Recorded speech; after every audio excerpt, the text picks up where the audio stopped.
श्री राम। आन उपाऊ मोहि नहीं सूझा, को जिए के रघुवर बिन बूझा।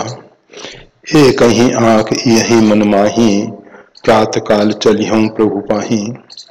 जत्पि में अनभल अपराधी, भई मोहि कारण सकल उपाधि। तत्पि शरण सन्मुख मोहि देखी, क्षमी सब करिहैं कृपा विषेखी। शील सकुच सुखी सरल स्वभाव, कृपा स्नेह सदन रघुराऊ। अरिहुक अनभल कीन न रामा, मैं शिशु सेवक जत्पि बामा। तुम पे 5 मोर भल मानी, आयुष आशीष देव सुबानी। जेहि सुन विनय मोहि जन जानी, आवहि बहु राम राजधानी। जत्पि जन्म कुमात्य, मैं सठ सदा सदोष। आपन जान न त्यागहि, मोहि रघुबीर भरोष। सियावर राम जय जय राम, मेरे प्रभु राम जय जय राम। श्री राम जय राम जय जय। आपन दारुण दीनता, कहूँ सबहि सिर नाए। देखे बिन रघुनाथ पद, जिए के जरनी न जाए। भरत जी ने अपनी मानसिकता स्पष्ट करते हुए बताया, आपन दारुण दीनता, मेरी जो अत्यंत दारुण कठिन दीन स्थिति है, मैं आप सबके समक्ष मस्तक झुका के प्रणाम करके निवेदन करता हूँ, देखे बिन रघुनाथ पद। ये जो मेरी अत्यंत दारुण दीनता है तभी दूर हो सकती है जब भगवान श्री राघवेंद्र के चरण कमल का दर्शन करूंगा। देखे बिन रघुनाथ पद, बिना रघुनाथ जी के चरण कमल के दर्शन के जिए की जर्नी न जाए। मेरा हृदय जो है, जैसा ऊपर भरत जी ने स्पष्ट बताया है कि भगवान सीताराम जी के वनगमन, भगवान सीताराम जी जो वन में नाना प्रकार के क्लेश कष्ट सहन कर रहे हैं और पिताश्री का मरण, संपूर्ण अयोध्यावासी जो दुखी हैं, उसके कारण मेरा हृदय जल रहा है। मेरे हृदय में बहुत अधिक पीड़ा हो रही है, जलन हो रही है और वो जलन का कोई दूसरा उपचार नहीं है। आप सबने जो उपचार बताया, मेरे रोग को न समझने के कारण आपने उपाय तो बताया, परंतु रोग ही नहीं समझा गया तो उसकी जो चिकित्सा है, उसकी जो औषधि है, वो सही कैसे हो सकती है। मेरे को तो सबसे बड़ा दुख क्लेश भगवान श्री सीताराम जी मेरे कारण वन में दुख क्लेश सहन कर रहे हैं।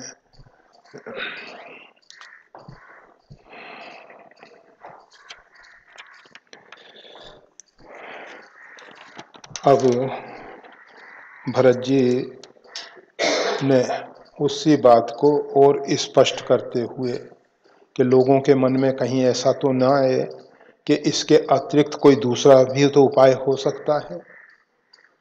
देखे बिन रघुनाथ पद मतलब भगवान के चरण कमल का दर्शन बिना किए कोई दूसरा उपाय हो सकता है क्या? आन उपाऊ मोहि नहीं सूझा, मेरे को अन्य उपाय कोई सूझता नहीं है, समझ में नहीं आता है। अन्य कोई उपाय मेरी समझ में तो नहीं आता है। को जिए के रघुवर बिन बूझा, मेरे हृदय की स्थिति को रघुनाथ जी के अतिरिक्त दूसरा कोई नहीं समझता है, दूसरा कोई नहीं समझता। मेरे हृदय में क्या चल रहा है, कैसी स्थिति है, वो तो अंतर्यामी परमात्मा ही समझते हैं। परमात्मा सबके हृदय में बैठे हुए हैं। वो हमारे मन की प्रत्येक स्थिति को अच्छे ढंग से जानते हैं। और भरत जी ने यहाँ स्पष्ट कर दिया कि रघुवर जो हैं वो साक्षात परिपूर्णतम ब्रह्म हैं। वो मेरे हृदय की बात जानते हैं। उनके अतिरिक्त कोई दूसरा मेरे हृदय की बात नहीं जानता। ऊपर के लक्षणों के आधार पे चिकित्सा नहीं करनी चाहिए। केवल जब तक सही डायग्नोसिस नहीं हो तब तक चिकित्सा नहीं करनी चाहिए। पहले कारण, किस कारण से ये रोग बना, किस प्रकार से ये रोग फैला, ये सब जानने के बाद और उससे शरीर में कौन कौन से विजातीय तत्व एकत्रित हुए, उन सब के विषय में जानकर चिकित्सा होनी चाहिए। उत्तम चिकित्सक वही है कि जो रोग का कारण जानता है, समझता है, समझने की कोशिश करता है और फिर उसके कारण शरीर में जो व्याधि पनप रही है और उसके कारण मानसिक स्थिति के बिगड़ने से जो शरीर में अन्य अन्य प्रकार के विजातीय तत्व पैदा होते जा रहे हैं। पहले तो विजातीय तत्व इकट्ठे हुए ही हैं, वो तो प्रकृति निकाल के फेंकने की कोशिश जरूर करती है, परंतु विजातीय तत्व इतना अधिक हो जाता है कि निकालने वाले जो छिद्र हैं वो कम पड़ जाते हैं। इस हॉल में ज़्यादा लोग बैठे हों और निकलने की कोशिश करें, दो ही डोर मिले तो कहाँ जाएंगे बेचारे। इसी प्रकार से नवोद्वारे पुरो देही, नव द्वार वाला ये पुर जो है, शरीर जो है एक नगर, इसमें से बाहर जाने के केवल 9 ही रास्ते हैं। तो भरत जी कह रहे हैं को जिए के रघुवर बिन बूझा, रघुनाथ जी के अतिरिक्त मेरे हृदय की स्थिति को कौन बूझता है, अर्थात समझता है। रघुनाथ जी ही अच्छे ढंग से समझते हैं, दूसरा कोई नहीं समझ पाएगा। ये बूझा जो है भोजपुरी भाषा है, बूझ ले। एक ही आंख यही मन माही, प्रातः काल चलियो प्रभु आई। अब तो एक ही उपाय है, मेरे मन में यही उपाय है, एक ही उपाय है। इसके बाद दूसरा अंक है ही नहीं, एक आंक बस पहला ही उपाय है। एक आंक यही मन माही, यही मेरे मन में है, इसके अतिरिक्त तो कोई दूसरा उपाय मेरे मन में नहीं है। कहा क्या? प्रातः काल चलियो प्रभु आई। प्रातः काल रघुनाथ जी के पास प्रस्थान करेंगे, रघुनाथ जी के पास पहुंचने के लिए प्रस्थान करेंगे। किसी ने सोचा कि मुहूर्त वगैरह क्यों नहीं? कहा नहीं, परमात्मा के पास जाने के लिए मुहूर्त की जरूरत तो नहीं होती है। कहा जनक जी ने तो 2 घर साथ चले तत्काला, 2 घड़ी साथ के 2 घटी का मुहूर्त। जब चंद्रमा इत्यादि अनुकूल देखने का समय ना हो, चौघड़िया भी देखने का समय ना हो, तो 2 घट का शिव प्रोक्तम, भगवान शंकर ने 2 घट का मुहूर्त बताया है। और उसके बाद भी एक होरा मुहूर्त होता है, 1 घंटे का होरा, अवर जो भी आप, वो 1 घंटे का मुहूर्त है। तो ये हमारे जो ज्योतिष में इस प्रकार की व्यवस्था है। तो भरत जी कहते हैं कुछ नहीं, मेरे को तो प्रातः काल चलना है, भले ही चंद्रमा कुछ भी हो। हमारे लिए परमात्मा की तरफ जब हम जा रहे हैं, व्यक्ति जब परमात्मा की ओर अग्रसर हो तो ये नहीं सोचना चाहिए कि मुहूर्त कब है, अच्छा समय कब है। परमात्मा के शरण में जाने के लिए कोई मुहूर्त की जरूरत नहीं है, कोई, बस दृढ़ विश्वास, दृढ़ आस्था कि हमको चलना है परमात्मा के पास, परमात्मा की शरणागति स्वीकार करनी है, इस प्रकार के भाव से भर जाए, चल देना चाहिए। तो भरत जी ने कहा प्रातः काल चलियों प्रभु पाही, प्रातः काल प्रभु के पास मैं प्रस्थान करूंगा, मैं प्रस्थान करूंगा।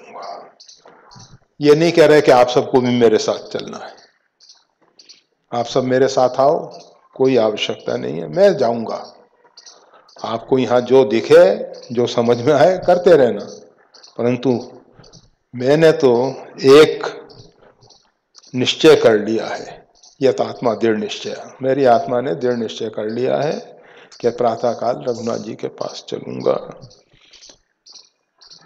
यद्यपि मैं अनभल अपराधी, यद्यपि मैं जो हूं अच्छा आदमी नहीं हूं, अनभल, भला आदमी नहीं हूं, अनभल हूं, अपराधी भी हूं, मैंने अपराध भी किया है।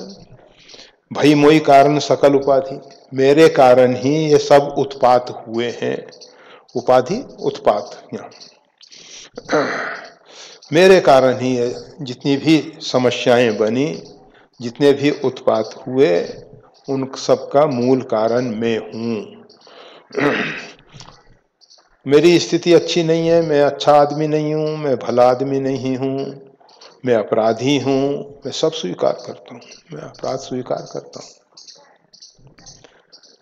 फिर भी मैं एक बात जानता हूं, तद्यपि शरण सन्मुख मोहि देखी, क्षमी सब करिए कृपा अभिषेकी। हमारे परमात्मा जो हैं, हमारे प्रभु जो हैं, हमारे बड़े भैया जो हैं श्री राम, बहुत कृपालु हैं, बहुत कृपालु हैं। जब वो मेरे तरफ देखेंगे और मैं उनकी शरण में पड़ा होऊंगा, तत्पि शरण सन्मुख मोहि देखी, जब मैं उनके शरण में जाऊंगा वो मेरे को सन्मुख देखेंगे, क्षमी सब, वो सब अपराधों को क्षमा कर देंगे, सब अपराधों को क्षमा कर देंगे। कहा ये कैसे संभव है? वैसे तो भगवान कहते हैं कोटि विप्र बदला गई जाऊ, आए शरण तजऊ नहीं ताहू। भरत जी अच्छे ढंग से हृदय से जानते हैं कि हम उनके जो बड़े भाई भगवान श्री राम हैं, शकित देव प्रपन्नाए तवास्मिति चयास्ते। कोई व्यक्ति, भगवान ने विभीषण की शरणागति के समय ये बात कही है कि ये कोई भी व्यक्ति, वैसे वहां तो भूत मात्र की बात आ रही है, शकृत देव एक बार प्रणाम करके तवास्मि, मैं आपका हूं, इतना कह देता है तो भगवान उसको अभयम सर्वभूतेभ्यो, मैं सब भूतों से, सभी प्राणियों से, सभी भूत मात्र से, जिन पंच महाभूतों के द्वारा ये संपूर्ण संसार का विस्तार हो रहा है, हुआ है, उन सब से अभय प्रदान कर देता हूँ, अभय प्रदान। मानस में भरत जी कहते हैं सकृत प्रणाम किए अपनाए। एक बार भगवान को कोई प्रणाम कर ले, भगवान उसको स्वीकार कर लेते हैं, अपना बना लेते हैं। तो इनके अंदर दृढ़ता है, भरत जी के अंदर दृढ़ता है। शरणागति में दृढ़ता होनी बहुत जरूरी है, विश्वास होना जरूरी है। और ये एक सुनिश्चित है कि परमात्मा किसी के साथ विश्वासघात नहीं करते। हमारा जो सा विश्वास है, हमारी जैसी आस्था है, उसको भगवान तोड़ते नहीं है। भगवान जो हैं अत्यंत दयालु हैं। भगवान कहते हैं कि देखो सर्वधर्मान परित्यज मामेकम शरणम व्रज, तू सब धर्मों को छोड़ दे। शरणागति में हम अधार्मिक हैं, हम धर्म छोड़ के आए हैं, भगवान नहीं देखेंगे। भगवान तो स्वयं कह रहे हैं सर्वधर्मान परित्यज, कहेंगे कि आपने पिता की आज्ञा, पिता की इच्छा राज देने की थी। माता कौशल्या जी ने भी कहा था पूत पथ्य गुरु आयुष अहि, और गुरुदेव वशिष्ठ जी ने भी कहा था कि सब धर्म मैं छोड़ के जा रहा हूं, मेरे को कोई चिंता नहीं है, क्योंकि शरणागति में भगवान ये नहीं देखते हैं कि व्यक्ति धार्मिक है अधार्मिक है, व्यक्ति पापी है। शरणागत को जे तजई निज हित अनिहित अनुमान, तेनर पावर पापमय तिन्हि बिलो कथान। भगवान कहते हैं, भगवान के श्रीमुख की वाणी है, अपना हित अथवा अहित देखते हुए शरणागत को जो तजे कि हम इसको शरण में रख लेंगे तो ये व्यक्ति हमारे लिए अहितकारी होगा दूसरे व्यक्तियों के तरफ से। जैसा आपको मालूम है, जब दलाई लामा को भारत ने शरणागति प्रदान की, दलाई लामा भारत में आए, चाइना ने कहा कि ये हमारा अपराधी है, इसको हमको सौंप दो। नेहरू कह के आए थे कि तिब्बत जो है चाइना का अभिन्न अंग है। चाइना को बल मिल गया था कि जब तिब्बत अभिन्न अंग है तो हम उसको अपने अधिकार में लेना चाहते हैं। दलाई लामा ने देखा कि चाइनीज फौज तिब्बत में प्रवेश कर रही है, वहां की राजधानी लाशा में, तो वो लोगों के पास तो डंडे थे हथियार और कुछ नहीं, और चाइना के पास आधुनिक हथियार। तो दलाई लामा भागे, आए कहाँ? भारत। भारत ने कहा ठीक है, हमारे यहाँ तो हमेशा से एक ही रीति चली आती है, हम सब शरणागत का त्याग नहीं करते हैं। अपना हित अहित उसमें क्या होगा हम नहीं देखते, जो होना है हो। वही बात भगवान श्री राम ने कही, और हुआ तो वहां तो जो कुछ आप सबको मालूम है। 1962 में चाइना वार बड़ा खराब समय था, अष्टाग्रही योग था उस समय। 8 ग्रह एक स्थान पे इकट्ठे हो गए थे। 9 ग्रह तो कभी हो ही नहीं सकते, क्योंकि राहु और केतु एक दूसरे से 7वें पे रहते हैं, तो वो कभी एक घर में नहीं बैठ सकते, बैठ ही नहीं सकते। और 8 जो अन्य ग्रह हैं वो सब एक स्थान पे थे। अष्टाग्रही योग आया था, तो बड़ी दयनीय स्थिति, प्राकृतिक प्रकोप भी बहुत हुए थे उस साल, और यज्ञ अनुष्ठान जप तप भी बहुत अधिक हुए थे। तो हिंदुस्तान ने अपना हित अहित पे विचार नहीं किया, क्योंकि हमारे आर्यों की, हम सब जो वैदिक कर्म कांड को स्वीकार करते हैं, वेद की मर्यादा का पालन करते हैं, हम सब आर्य हैं, हम सब अनार्य नहीं हैं। यहाँ के जो मूल निवासी हैं वो आर्य हैं भारत के, ये नहीं आर्य बाहर से आए। ये तो विदेशी लोगों ने इस प्रकार का इतिहास, मनगढ़ंत इतिहास रचा, जिससे लोगों को लगे कि आर्य जो हैं बाहर से आके भारत में बसे। यहाँ के आदिवासी तो यही कोल किरात इत्यादि, आर्य जो हैं भारत के मूल निवासी हैं। और वो लोग चाहते थे कि भाई कल हम पे कोई आक्षेप ना करे कि ये लोग तो बाहर से आए हुए हैं। क्या तुम लोग आर्य, तुम भी बाहर से आए हुए हो, हम भी बाहर से आए, क्या फर्क पड़ता है, तुम भी रहो हम भी रहें। जो बलवान हो, दमदार हो, वो संभालेगा, वो एक अलग बात है। तो अनहित, भगवान श्री राम कहते हैं, जो अपना हित अथवा अहित का विचार करके शरणागत का त्याग कर देता है। तेनर पांबर, वो अत्यंत तुच्छ बुद्धि वाले पांवर जीव हैं, नीच जीव हैं, उनको देखने से तिन्हि विलोकत हानि, उनको देखने से हानि होती। उनका संग करना तो बहुत बड़ा अपराध है। केवल उनको देखने मात्र से, बहुत से व्यक्ति ऐसे होते हैं जिनको देखने से पाप लगता है। तिन्हीं बिलोकत हान, उनको देखने से हानि होती है। जो प्रतिज्ञा करके, मतलब संकल्प करके, निश्चय करके नहीं करता है उस कार्य को पूरा, तो उस व्यक्ति को देखने से वो पाप लगता है जिसका प्रायश्चित चांद्रायन व्रत है। अब समाज में कितने लोग ऐसे होंगे, दृष्टि में आ जाते हैं, परंतु जो अनजान में अपराध हो जाते हैं वो सूर्य का दर्शन करके।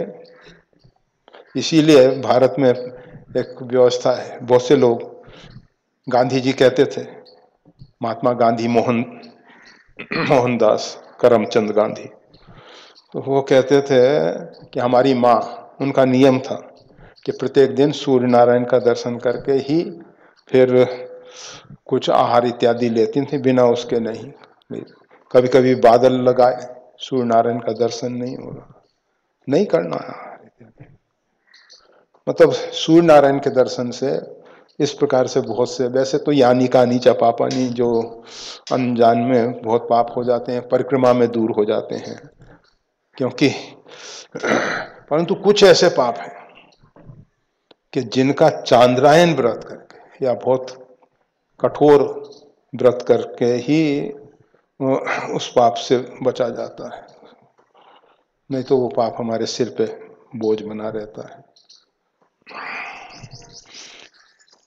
तो भगवान श्री राम कहते हैं शरणागत का त्याग नहीं करना चाहिए। तो भरत जी को मालूम है, शुरू से बालपन से कभी भी भरत जी का भगवान श्री राम ने त्याग नहीं किया है। सदैव भगवान के साथ भरत जी भी रहते हैं, भरत जी भी रहते हैं। फिर इसके बाद एक और बात कहते हैं, शील सकुच सुठी सरल सुहाऊ, कृपा सने सदन रघराऊ। भगवान अत्यंत शालीन स्वभाव वाले हैं, शील स्वभाव वाले हैं, संकोची भी हैं, और अत्यंत सरल स्वभाव है उनका, अत्यंत सरल। कृपा सने, और कृपा और प्रेम के तो साक्षात भवन ही हैं, उनमें कृपा और प्रेम ही बसता है। वैसे तो कहा जाता है प्रभु मूरत कृपामयी है, भगवान का जो विग्रह है वो कृपा से बना हुआ है, कृपा के बिना निर्मित नहीं हुआ है। भगवान जो हैं बिना कृपा किए रह नहीं सकते। जैसे मेघ में जल भरा हुआ है, जल बरसेगा ही, कहीं ना कहीं बरसेगा। मेघ में जल है तो कहाँ ले जाएगा मेघ, गिराएगा। इसी प्रकार से भगवान में कृपा करना भरी हुई है, और वो अनवरत बरसती है, अनवरत बरसती है, निरंतर बरसती है। परंतु हम सब ऐसे नालायक हैं, हम अपनी बात कर रहे हैं, सब नहीं, हम मतलब मैं शब्द हम नहीं प्रयोग करते हैं, इसलिए हम शब्द प्रयोग कर लेते हैं। छत्र लगाए रहते हैं, छत्र, अहंकार का छाता।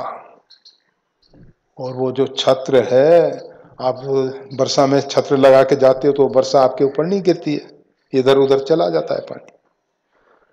इसी प्रकार से कृपा रूपी जो वृष्टि है, भगवान की जो करुणा बरसती है, कृपा बरसती है, हमारा जो छत्र है अहंकार का, वो कृपा रूपी वृष्टि से हमारी सुरक्षा कर देता है, अर्थात हमको बचा देता है। नहीं हो पाते, हम भीग नहीं पाते, भगवान की कृपा और करुणा में हम भीग नहीं पाते। और मगन होना तो मतलब डूबना, मगन होना या डूबना, वो तो बहुत कठिन हो जाता है, बहुत कठिन हो जाता है।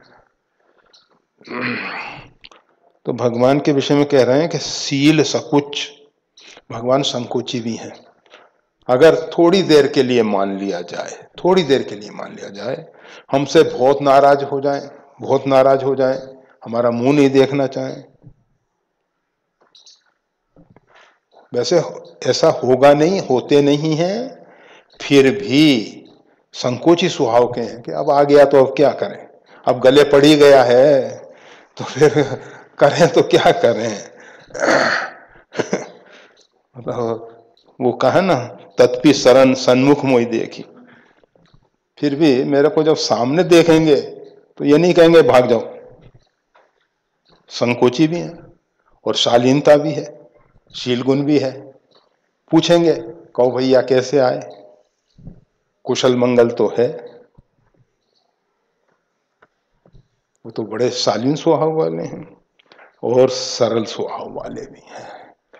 सरल स्वभाव वाले हैं, इससे क्या लाभ मिलेगा? जो सरल स्वभाव के होते हैं वो अपने जैसा दूसरों को भी समझते हैं। भले ही हम कपटी हैं, हम में तो जो सरल है वो समझेगा नहीं ये व्यक्ति भी सरल होगा। भरत जी कहते हैं कि अगर हमारे विषय में कुछ भी धारणा उनकी रही, परंतु वो सरल स्वभाव के हैं और जब हमको देखेंगे तो उनके मन में यही आएगा, ये भी बहुत सरल स्वभाव का है, बहुत सरल। परंतु वास्तविकता यही है कि भरत जी संत स्वभाव के हैं, उनमें दोष दुर्गुण बिल्कुल नहीं है, फिर भी अपने में कमी दिखाई देती है। तो शील सकुच सुठी सरल स्वभाव, भगवान अत्यंत सरल स्वभाव के हैं, संकोची भी हैं, शालीनता भी है और इसके साथ साथ कृपा स्नेह सदन रघुराव। कृपा और स्नेह के तो वो भवन ही हैं, सब कृपा और स्नेह उनमें निवास करते हैं। अरिहुक अनभल कीन न राम, भगवान श्री राम ने कभी भी अरि यानी शत्रुओं का भी अरिहुक अनभल कीन न राम, कभी किसी शत्रु का भी भगवान ने अहित नहीं किया। जब अंगद को दूत बना के रावण के पास भेजा गया, भगवान की तरफ से अंगद जो है राजदूत बन के रावण की सभा में गया, तो भगवान ने कहा, अंगद ने पूछा मेरे को वहां जाके क्या करना है? काज हमार तास हित हुई, रिपुसन करेहु बत कहीं सोही, काज हमार तास हित हुई। आप उसके साथ वही वार्तालाप करना जिससे उसका हित हो। जो उनकी भार्या का, उनकी प्रेयसी का, राम बलभाम जो भगवान श्री राम की बल्लभा श्री सीता जी हैं, उनका अपहरण किया है और अपहरण करके भी अशोक वाटिका में राक्षसियों के बीच में ताड़ना देते हुए रख रखा है। हनुमान जी ने सब बात बताई है भगवान श्री राम को, और वैसे तो अंतर्यामी है परंतु फिर भी व्यवहारिक दृष्टि से देखा जाए तो उन्होंने, हनुमान जी ने सब बात बताई है। फिर भी भगवान श्री राम कहते हैं तास हित होई, हमारा तो केवल इतना काम है, हम उसके हितैषी हैं, हम जो करेंगे उसके हित के लिए करेंगे। तो वही बात यहाँ भरत जी कह रहे हैं, अरिहुक अनभल की न राम, शत्रुओं के लिए भी भगवान किसी का अनभल नहीं करते, बुरा नहीं करते। अनभल यानी बुरा नहीं करते। की न राम, मैं शिशु सेवक जतपी वामा, मैं तो उनका शिशु हूं, छोटा बच्चा हूं, क्योंकि बड़ा भाई पिता के समान होता है, इसलिए मैं उनका शिशु हूं और सेवक भी हूं। जतपी वामा, जतपी मेरे द्वारा विपरीत काम हुए, अनुकूल काम नहीं हुए, उनके अनुकूल काम तो मैं नहीं कर सका। जतपी मैं बाम हूं, टेढ़ा हूं, विपरीत हूं, पर फिर भी आखिरकार हूं तो उनका ही शिशु ना, शिशु तो उनका हूं, मैं भले ही टेढ़ा हूं, मैं भले ही प्रतिकूल हूं, मेरे कार्य सही नहीं है, मैं उनका शिशु भी हूं, सेवक भी हूं।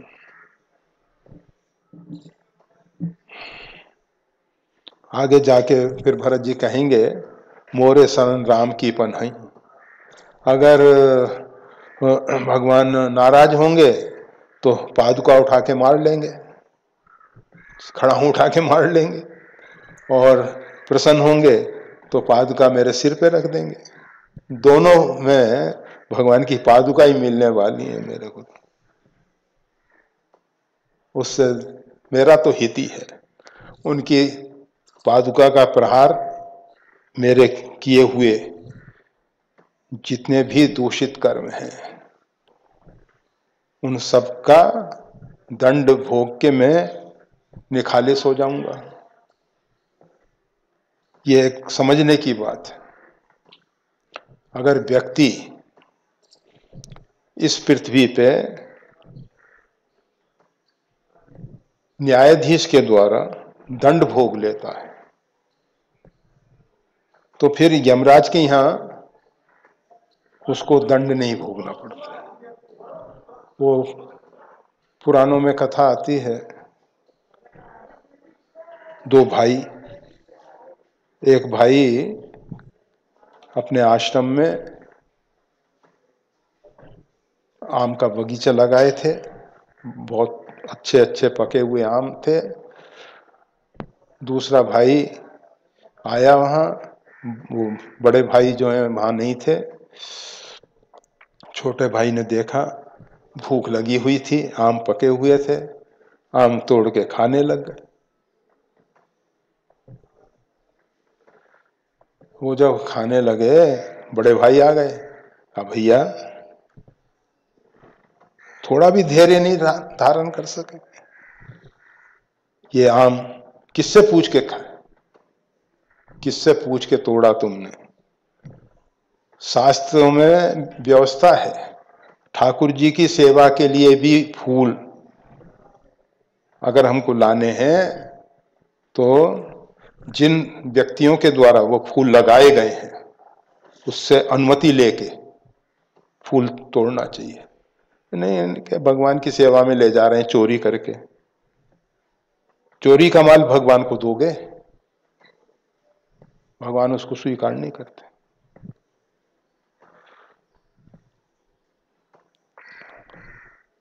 भगवान श्री राम चहु दिस चितई पूछ मालीगन, पुष्प वाटिका में फूल लेने के लिए गए गुरु आज्ञा से, और महाराज जनक के विशेष अतिथि हैं, जनक जी की पुष्प वाटिका है, फिर भी मालीगण से पूछ के भगवान पुष्प तोड़ते हैं। यह नहीं कि हम तो विशेष अतिथि हैं, हम तो सब कुछ करेंगे चलेगा। यहाँ अतिथि का मतलब यह नहीं है कि तुम जो चाहो वो करो, अपनी नीति मर्यादा का पालन करना चाहिए। फूल भी तोड़ना है तो पूछ के तोड़ना चाहिए, यह नहीं कि बिल्व पत्र है या अन्य है बस तोड़ लिया। भगवान की सेवा में ले जा रहे हैं, भगवान नहीं स्वीकार करने वाले हैं, नहीं करने वाले। तो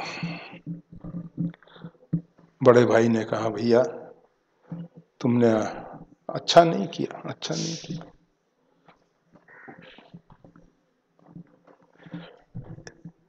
एक आम क्या, 1 क्विंटल आम भी तुम यहाँ ले खा लेते तो भी कोई फर्क नहीं पड़ता, परंतु पूछना चाहिए था। बिना अनुमति के तुमने ये काम अच्छा नहीं किया। कहा अच्छा भैया मैं अपराधी हूं, दंड दे दीजिए मेरे को। कहा दंड देने का अधिकार हमको नहीं है, दंड अधिकारी न्यायाधीश है, उसके पास जाओ। हम तो धर्माधिकारी हैं, धर्म के विषय में कोई समस्या आएगी उसका हम समाधान करेंगे। दंड देने के लिए हमको भगवान ने नहीं बनाया। न्यायाधीश के पास गए, राजा के पास गए, उस समय राजा ही न्यायाधीश होता था। कहा कि मैंने इस प्रकार से अपने बड़े भाई के यहाँ से आम उनकी अनुपस्थिति में तोड़ के खाया, रंगे हाथों पकड़ा गया, मैं अपराध अपना स्वीकार करता हूं। राजा ने कहा ठीक है, हमने तुमको क्षमा कर दिया। कहा नहीं, मैं क्षमा मांगने नहीं आया हूं, मेरे बड़े भैया ने कहा है इसका जो भी दंड हो वो भोगना है। कहा हमारे यहाँ तो एक ही विधान है, जिस हाथ से चोरी की गई उस हाथ को काट दिया जाए। ठीक है, हाथ कटवा दिया जाए। हाथ कटा, ये बहुत प्रसन्न हो गए कि चलो अपराध का फल मिल गया। बड़े भैया के पास पहुंचे, चरण स्पर्श करने के लिए हाथ अभ्यास था, बढ़ाया, हाथ पूर्ववत हो गया। इतने पहुंचे हुए उच्च कोटि के महापुरुष। अब छोटे भाई ने कहा कि भैया ये सब क्या नाटक है, क्या नाटक है ये सब। एक तरफ मेरा हाथ कटवा दिया, फिर ऐसा ही पूर्ववत कर देना था, तो ये सब इतनी दूर क्यों भेजा मेरे को? फिर राजा के दरबार में जाना पड़ा, ये हुआ, ये हुआ। कहा कि देखो, अगर अपराध करके कोई व्यक्ति उसका फल यहाँ पृथ्वी पे भोग लेता है तो यमराज के यहाँ उसको दंड नहीं भोगना पड़ता। और वहां का जो दंड विधान है, जैसे किसी व्यक्ति ने कर्जा लिया, चुकता नहीं किया लंबे समय तक, तो उसका ब्याज भी जुड़ जाता है। इसी प्रकार से जो अपराध हमने किए हैं वो अपराधों में और अधिक इंटरेस्ट जुड़ के और अधिक फल हमको भोगना पड़ेगा। इसलिए पृथ्वी पे किया हुआ पाप पृथ्वी पे ही भोग लें, वो अच्छा है, वो अच्छा है।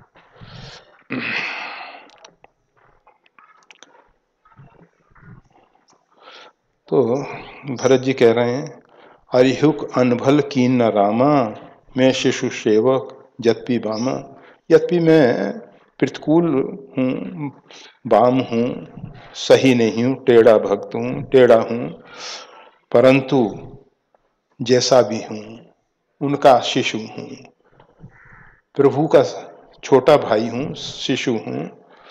छोटा भाई का दावा नहीं कर रहे हैं, शिशु हूँ। शिशु मतलब काफी छोटा, तो मैं उनका शिशु हूँ और सेवक भी हूँ। ये यहाँ तक उन्होंने भरत जी ने ये बताया कि मैं जब भगवान के शरण में जाऊंगा तो भगवान मेरे को अवश्यमेव स्वीकार कर लेंगे, अवश्य में स्वीकार कर लेंगे, किसी भी प्रकार से, चाहे वो संकोच बस करें, अपनी शालीनता के द्वारा करें, अपनी उदारता के द्वारा करें, जैसे भी करें, क्षमी सब करिए कृपा विषय की। वो तो क्षमा करके मेरे सब अपराधों को विशेष कृपा करेंगे, विशेष अनुग्रह करेंगे। ऐसा नहीं कि साधारण अनुग्रह होगा उनका।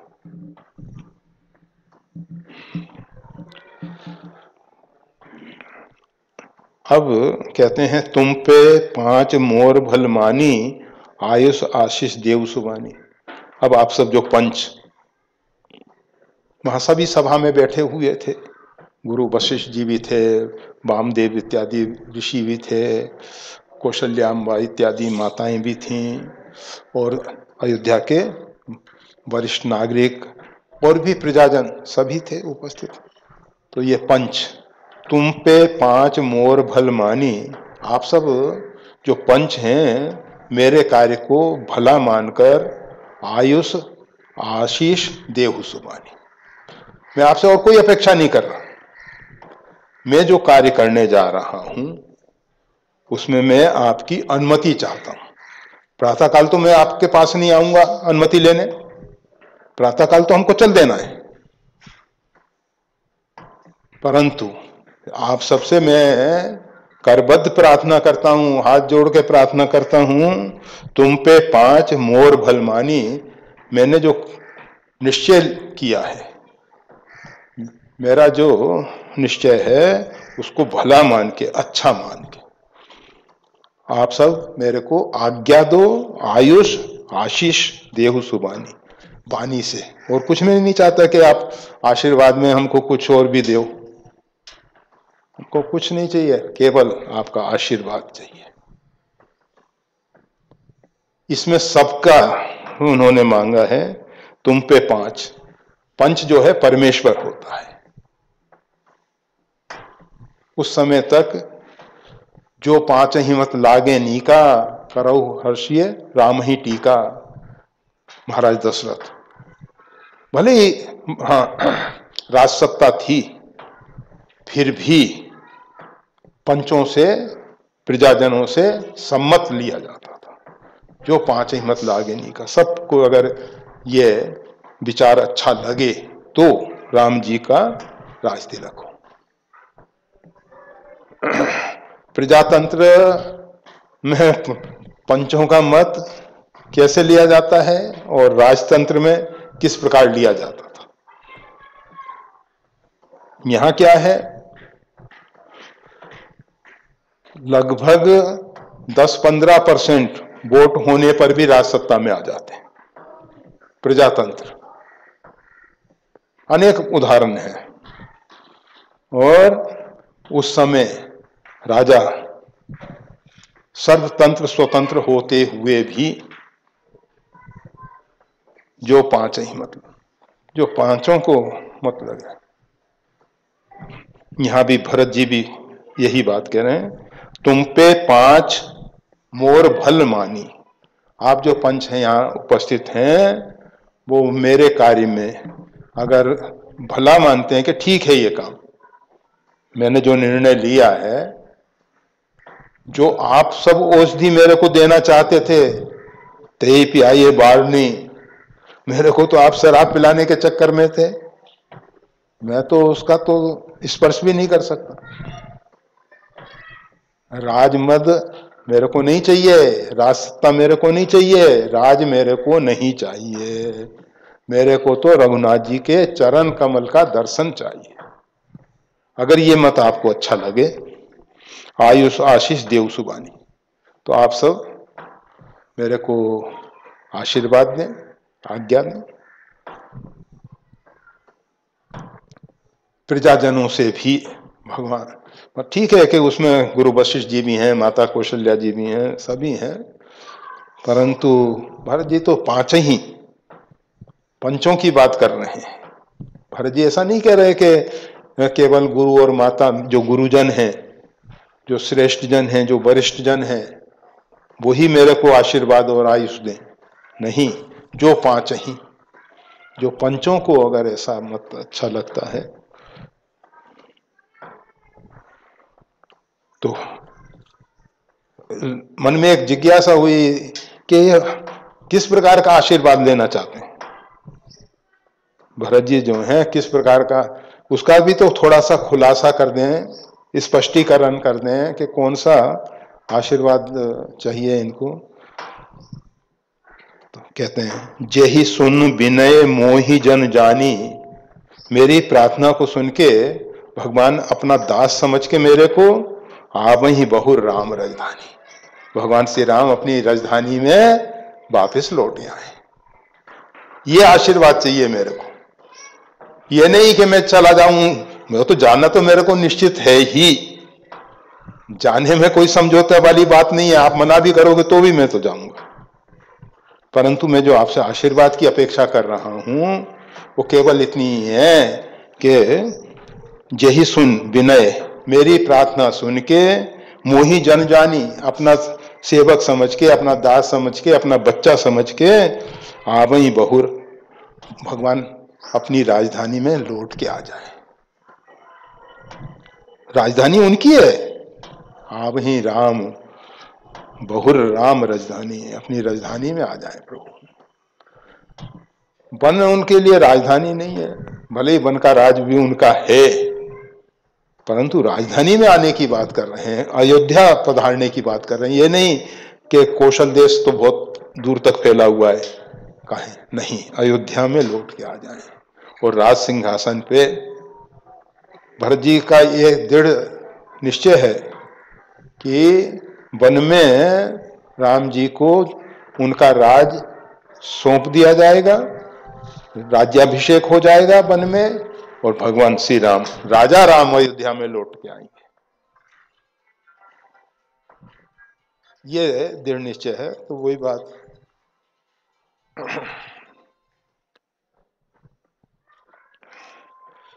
जही सुन विनय मोहि जन जानी, आवई बहुर राम राजधानी। इस प्रकार की मेरी विनय सुन के, प्रार्थना सुन के, मेरे को अपना दास जान के भगवान श्री राम जो है अपनी राजधानी में लौट जाए। जतपि जन्म कुमात ते मैं सठ सदा सदोष, आपन जान न त्याग ही मोहि रघुवीर भरोस।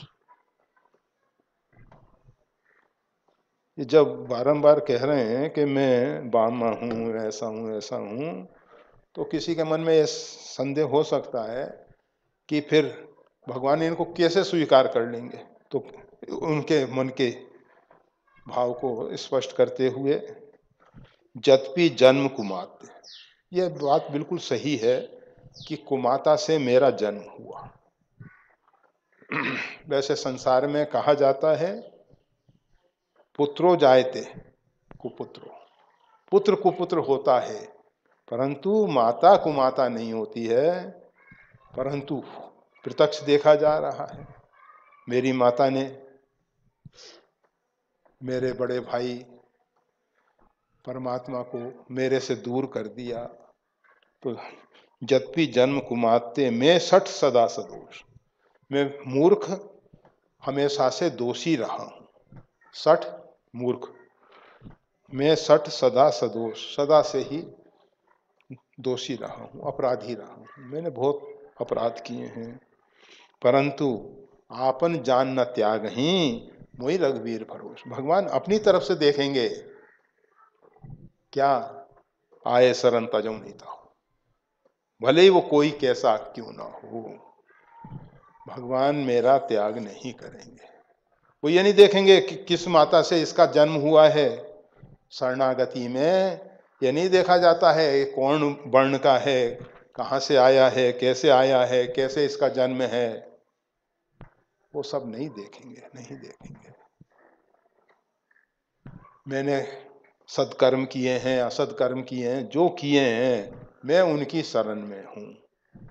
शरणागति के लिए बहुत बड़ा संबल है, बहुत बड़ा संबल है कि भगवान अपने आश्रितों के, जो भगवान की शरण में आते हैं, उनके दोष नहीं देखते हैं। दोष जो प्रभु यद्यपि अपने भक्तों के दोष देखते हैं तो भक्तों का निस्तार नहीं होता। क्योंकि डॉक्टर के पास कौन जाता है? रोगी जाता है, रुग्ण जाता है। अगर हम स्वस्थ हैं तो डॉक्टर के पास क्या दिखाने जाएंगे? हम स्वस्थ हैं ये बताने जाएंगे डॉक्टर को? अरे परमात्मा चिकित्सक हैं, उनके पास तो हम रोगी तो जाते हैं। और एक बात ख्याल कर लेना, जो ज्यादा बड़ा रोगी होता है ना, डॉक्टर अपने पास रख के इलाज करता है। साधारण रोगियों को तो दवा दे के घर पे काम चल जाएगा। जो बड़े भयंकर रोगी हैं उनको नजदीक रखना पड़ता है, डॉक्टर की देखरेख में रखना पड़ता है भाई। जब भरत जी ने इस प्रकार से निवेदन किया, भरत वचन सबको प्रिय लागे। भरत जी के वचन जो हैं सबको बहुत प्रिय लगे। माता कौशल्या जी कह रही थी, पूत पथ्य गुरु आयुष अहि। लोग सिर झुकाए बैठे थे। गर्दन उठा ही नहीं रहे थे। जानते हैं कोई भी राजा हो, हमको क्या फर्क पड़ना है, भरत हो शत्रुघ्न हो, किसी को बनाए ना ये राजा, हमें क्या लेना देना है, हमारे प्रभु श्री राम को तो वन में भेज ही दिया। अब ये राज परिवार के ऊपर निर्भर करता है, गुरु वशिष्ठ जी के ऊपर निर्भर करता है, मंत्रियों के ऊपर निर्भर करता है, किसी को भी राजा बनाए, इसमें हमारे को क्या फर्क पड़ता है। कोई न होए हमें का हानि, हम तो जो हैं अपने वही खेती मजदूरी करके पेट पालने वाले लोग, बना दो किसी को भी राजा बना दो। तो ये सब जो आग्रह कर रहे थे उस समय, तो सब लोग जो हैं बेचारे गर्दन झुकाए बैठे, कोई बोलता नहीं कुछ। परंतु जब भरत जी ने इस प्रकार से कहा, जो पांच ही मत लागे नी का, आप सब पंच मिलके हमको आशीर्वाद दो, देखो ये है व्यक्ति, हमारा गौरव बढ़ा दिया इसने, तो हमसे आशीर्वाद मांग रहे। भरत बचन सबका प्रिय लागे।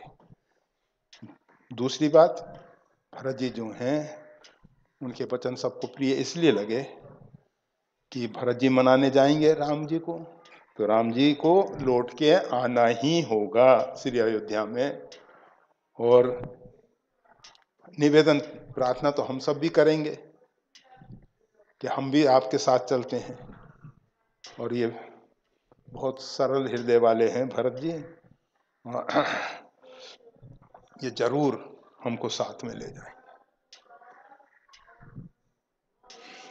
राम सन्हे सुधा जन पागे, भरत जी के जो वचन हैं राम जी के प्रेम रूपी सुधा में, प्रेम रूपी अमृत में पगे हुए हैं। जैसे कोई खाजा बनाए और उसको चाशनी में पाक दे,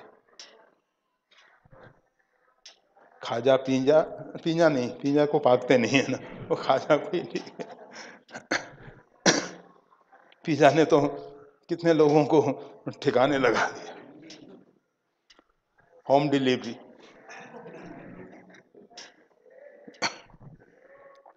तो राम सन्हे सुधा जन पागे, राम जी के प्रेम रूपी अमृत में पगे हुए जो भरत जी के वचन हैं, वो सुनने से सबको बहुत अच्छे लगे, सबको बहुत अच्छे लगे। सबके चेहरे पे रौनक आ गई, जो सबके मुंह मुरझाए हुए थे, प्रसन्नता की झलक दिखाई देने लग गई।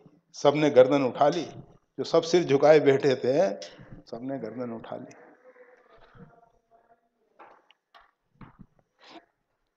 वो प्रतिक्रिया किस प्रकार की हुई, तो उसका स्पष्टीकरण करते हैं। लोग वियोग विषम विष दागे, मंत्र सबीज सुनत जन जागे। लोग जो हैं विरह रूपी, वियोग रूपी विषम विष के द्वारा डस लिए गए थे। मतलब कोई सर्प ने अपना विष छोड़ दिया था, माता कैकेयी ने ऐसा सर्पनी ने डसा कि इन पूरे अयोध्या वासियों को राम जी का वियोग रूपी विष चढ़ गया, विष चढ़ गया। अब उसके झाड़ फूंक वाले मंत्र लेके बहुत से आए, कोई साबरी मंत्र लेके आया, कोई कुछ आया, कोई कुछ आया, परंतु किसी से लाभ नहीं हो रहा था। परंतु ये जो भरत जी के वचन हैं, ये कैसे हैं? मंत्र सबीज सुनत जन जागे। ये बीज युक्त जो मंत्र, बीजाक्षर वाले मंत्र, जिस मंत्र में बीजाक्षर होता है, पहले एक अक्षर पे अनुस्वार बिंदु होता है, उसको कहते हैं बीज। अधिकांश में प्राय ऐसा देखा जाता है। ओम एंग ह्रींग, इस प्रकार से जो है ये सब बीजाक्षर हैं। तो मंत्र सबीज सुनत जन जागे, और भरत जी के वचन रूपी बीजाक्षर युक्त मंत्र सुन के जो सब विष के कारण मूर्छित अवस्था में पड़े हुए थे, जाग गए, जाग गए, एकदम चेतना दौड़ी आई, एकदम चेतना। भरत जी के वचन का ऐसा प्रभाव देखा गया, ऐसा प्रभाव देखा गया। माता सचिव गुरु पुर नर नारी, सकल सन्हे विकल भय भारी। माता जी, सचिव मंत्री, गुरुदेव वशिष्ठ जी इत्यादि, पुर के नर नारी, सकल सन्हे, सभी प्रेम में इतने भाव विभोर हो गए, भाव प्रेम में भर गए। सकल सन्हे विकल भय भारी, बहुत प्रेम उमड़ा इन सब। किसके प्रति? भरत जी के प्रति। धन्य भरत, धन्य भरत। भरतई कहीं सराही सराही, राम प्रेम मूरत तनाही।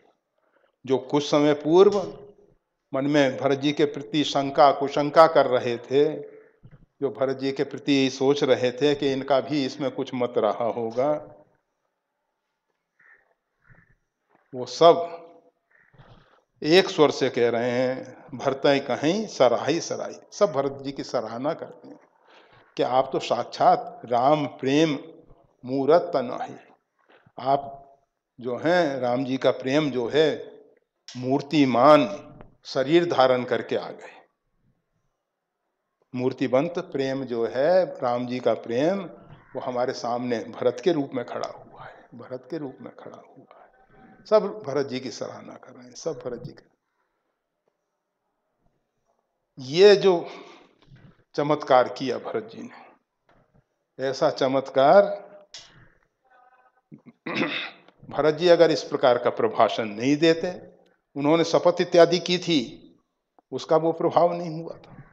भरत जी ने शपथ की थी कि अगर भगवान श्री राम के वन में जाने में मेरी सम्मति रही हो तो ऐसा हो, ऐसा हो, ऐसा हो, बेचही वेद धर्म दुइले ही, वो सब पाप मेरे को लगे। परंतु उन शपथ का इतना असर नहीं हुआ है। और जब इस प्रकार से भरत जी ने नम्रता पूर्वक निवेदन किया कि भाई मेरे को तो बस एक ही उपाय दिखाई दे रहा है, मेरा जो हृदय का दुख है, पीड़ा है, जो भगवान श्री राम मेरे वन में चले गए हैं, वन में नाना प्रकार के कष्ट भोग रहे हैं, उस कष्ट को दूर करने के लिए मैं उनकी शरण में जाऊंगा और वो मेरा त्याग नहीं करेंगे। आप सब मिलके हमको आशीर्वाद दो, वाणी से आशीर्वाद दो, हृदय से दो तो दो, नहीं तो नहीं दो। इन वचनों का प्रभाव जो भरत जी पे पड़ा, ये प्रजाजनों पे पड़ा, सब भरतई कहीं सराही सराही, सब भरत जी की सराहना करते हैं। राम प्रेम मूरत नाही, तात भरत अस काहे न कहो। हे तात भरत, आप ऐसा क्यों नहीं कहोगे? प्राण समान राम प्रिय हो, आप तो राम जी को प्राण के समान प्रिय हो। राम जी को आप प्राण के समान प्रिय हो। और वास्तविकता है कि भरत जी जो हैं राम जी को प्राण के समान प्रिय हैं। ये प्रेम जो है, वैसे प्रेम दोनों प्रकार से होता है। प्रेम एकांगी भी होता है, जैसे मछली का जल के प्रति। जल में मछली रहे ठीक है, नहीं रहे ठीक है, कोई फर्क नहीं पड़ता, जल को फर्क नहीं पड़ता। पर मछली को जल के बिना जीवन स्वीकार नहीं है, जल ही उसका जीवन है, बिना जल के वो नहीं रह सकती है। परंतु यहाँ भरत जी और राम जी का दोनों का परस्पर प्रेम है, दोनों का परस्पर प्रेम है। भरत जी राम जी को प्राण प्रिय लगते हैं, राम जी को भरत जी प्राण प्रिय लगते हैं। दोनों एक दूसरे के प्रेमी हैं, वास्तविक प्रेमी हैं, वास्तविक प्रेमी हैं। जो पांवर अपनी जड़ताई, तुम्हें सुगाई मात कुटलाई। जो पांवर, जो नीच व्यक्ति अपनी मूर्खता बस, जड़ता बस तुम्हें आपके ऊपर संदेह करेंगे, मात कुटलाई, माता जी ने जो कुटिलता की है उसमें आपकी सम्मति रही, ऐसा जो संदेह करेंगे उनका क्या होगा? कौशल्या जी तो पहले ही कह चुकी हैं। अब ये ध्वनि मत से ये विचार आ रहा है, सभी लोग एक स्वर से कह रहे हैं, 66 कोटिक पुरुष समेता बसी हैं कलप सर नरक निकेता। वो 60 मूर्ख पुरुष करोड़ों कल्पों तक अथवा कोटिक पुरुष समेता, कोटिक करोड़ों पुरुषों के समेत बसही कल्प सत 100 कल्प तक नरक निकेता, नरक में निवास करेंगे, नरक में निवास करेंगे। जो भरत जी के ऊपर आक्षेप करेंगे, जो कहेंगे कि माता की कुटलाई में भरत जी भी, कहा ये कैसे संभव है। भरत जी ने एक बात जो बारंबार कही है, जन मेरी माता कुमाता है, मैं कैकेयी के द्वारा जन्म लिया हूँ, तो मैं अच्छा कैसे हो सकता हूँ। वो उदाहरण भी दिया है, कारण ते कारज कठिन कोई दोष नहीं मोर। तो ये सब बातें, अब उसका भी उत्तर दे रहे हैं। ये सब ये कम समझदार नहीं है। अहि अघ अवगुण नई मनि गहई, सर्प की जो मणि है वो सर्प के पाप में और सांप के दोष में, विष में सम्मिलित नहीं होती है। सांप किसी को डसता है तो मणि उसमें थोड़ी सम्मिलित होती है, और उस रहती उसमें ही है, सर्प में, परंतु वो उस विष से निर्लिप्त रहती है। तो आप तो कैकेयी रूपी सर्पनी के गर्भ से जन्म जरूर लिए हो, पर आप उस मणि के सदृश हो। मणि की क्या विशेषता होती है? मणि को धो के पिला दो तो सर्प का विष उतर जाता है, और भरत जी ने वही किया। अरे जिसके ऊपर विष चढ़ाता उनका सबका विष तो उतार ही दिया। मंत्र सबीज सुनत जन जागे, लोग वियोग विषम विष दागे। तो उनका तो विष उतरा ही, परंतु उस सर्पनी का भी विष खत्म कर दिया, आगे किसी को डस भी ना सके। ऐसी मणि है ये भरत जी। भरत मणि जो है वो ऐसी मणि है कि लोगों के विष को तो दूर किया ही, जिसने सर्पनी ने जो राम वियोग रूपी विष सबके अंदर भर दिया था उसको दूर किया। हरई गरल दुख दारिद्र, मणि जो है वो कैसी है?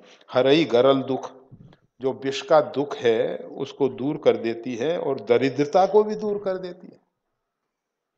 मोह दरिद्र निकट नहीं आवा। भरत जी मोह रूपी जो दरिद्रता है, भरत जी रूपी जो मणि है वो मोह रूपी जो दरिद्रता है उसको दूर कर देते हैं, उसको भी दूर कर देते हैं।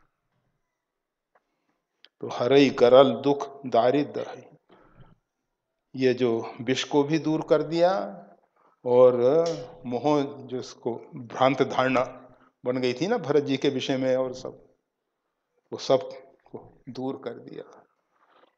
हरई गरल दुख दारिद्र है, अवश्य चलिए बन राम जहां भरत मंत्र भल कीन, शोक सिंधु बूढ़ सभई तुम अवलंबन दीन। अवश्य चलिए वन, अवश्य वन में चला जाए राम जहां, जहां भगवान श्री राम वन में विराजमान है वहां अवश्य चला जाए। भरत मंत्र भल कीन, भरत आपने बहुत उत्तम मंत्र दिया है। भरत जी इन सबके गुरु बन गए मंत्र दे के। राम जी इष्ट हैं और भरत जी गुरु बन गए पूरे अयोध्या वासियों के। मंत्र भल कीन, आपने बहुत अच्छा मंत्र दे दिया हमको महाराज। अवश्य चलिए वन, बिल्कुल वन में चलिए, मतलब ये चाहते हैं कि हम भी साथ में चलें ना। अवश्य चलिए वन, अकेले आप नहीं जाओगे, अवश्य चलिए वन, हम भी साथ में होंगे। शोक सिंधु बूढ़त सबही तुम अवलंबन, जो पूरा समाज शोक रूपी समुद्र में डूब रहा था उसको लिए आप अवलंब बन गए, सहारा बन गए। शोक सिंधु बूढ़त सभी तुम अवलंबन है। भरत जी आपने शोक समुद्र में बूढ़ते हुए को, डूबते हुए को आपने सहारा दे दिया, सहारा दे दिया। शोक तो पूरा दूर जब ही होगा देखे बिन रघुनाथ पद जिए की जर्नी न जाए। रघुनाथ जी के जब तक चरण कमल का दर्शन नहीं किया तब तक जिए की जर्नी नहीं जा रही है। परंतु अवलंब मिल गया, अरे डूबते हुए को तिनके का सहारा बहुत होता है। परंतु इन सब ने, टाइम तो हो चुका है, और आशीर्वाद भरत जी ने मांगा था, नहीं दिया। कहते हैं कि तुमने तो हम सबके जीवन बचा दिया, शोक रूपी समुद्र से निकाल दिया, तुमको हम आशीर्वाद दें? अरे तुम हमको आशीर्वाद दोगे। इसमें ऐसा नहीं लिखा है, परंतु मनोभाव प्रजाजनों का यही है कि हम क्या आपको आशीर्वाद दें। नहीं दिया, उन्होंने आशीर्वाद नहीं दिया है, देने के योग्य भी नहीं है। ठीक है, भरत जी की उदारता है कि आशीर्वाद मांग रहे हैं, आयु देव सुबानी, केवल बानी से ही आप आशीर्वाद दे दो मेरे को। भगवान श्री राम अपनी राजधानी में लौट के आ जाएं तो शोक सिंधु बूढ़ सभी तुम अवलंबन दीन। हे भरत जी, आपने बहुत अच्छा निर्णय लिया, बहुत अच्छी सलाह दी। मंत्र यानी सलाह, मंत्र ना, मंत्र ना ये लक्ष्मण मन भावा, मंत्र यानी सलाह। आपने बहुत अच्छी सलाह दी, बहुत अच्छी मंत्रणा दी। हम सब अब वन में चलेंगे, वन में चलेंगे। रघुनाथ जी का दर, उस समय तो रघुनाथ जी हमको सोता हुआ छोड़ गए थे, परंतु अब आपके साथ चल रहे हैं।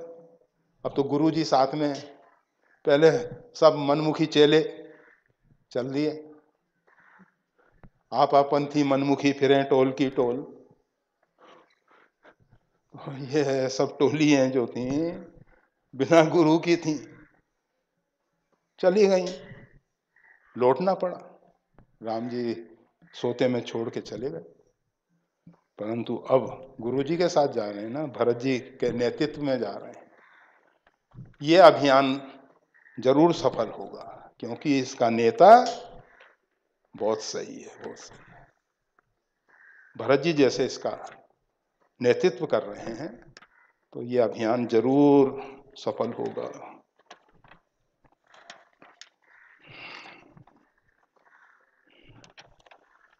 अभी सब लोग अपनी प्रसन्नता जाहिर करेंगे, परंतु समय की मर्यादा के अनुसार आगे समय जब भी होगा तब।